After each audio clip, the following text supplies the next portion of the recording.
শোনো, রেস্টুরেন্টের মধ্যে কাস্টমার থাকুক বা না থাকুক, প্রত্যেকটার আমি কাজ করার অবস্থা দেখতে চাই। Okay sir. সালাম আলাইকুম স্যার। আসেন স্যার, ওই টেবিলটা বসেন। বাবুকে উপরে উঠিয়ে দিতাম। ঠিক আছে ম্যাডাম। কান্না করেন না বাবু, কান্না করে গুলু গুলু গুলু গুলু। এ অন্তর, বাবুর জন্য মিল্কশেকটা বানা তাড়াতাড়ি। হয়ে গেছে আর একটু। স্যার, আমাদের এই খাবারটা আপনি ট্রাই করতে পারেন। ও, এটা চলবে না? এই খাবারটা ট্রাই করতে পারেন, এটা আমাদের রেস্টুরেন্টের খুব বেস্ট খাবার।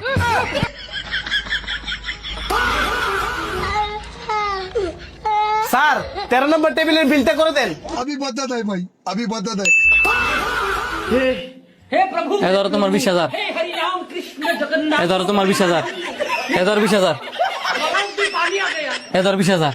সবার বেতন ক্লিয়ার, এবার মন দিয়ে কাজ করো, যাও।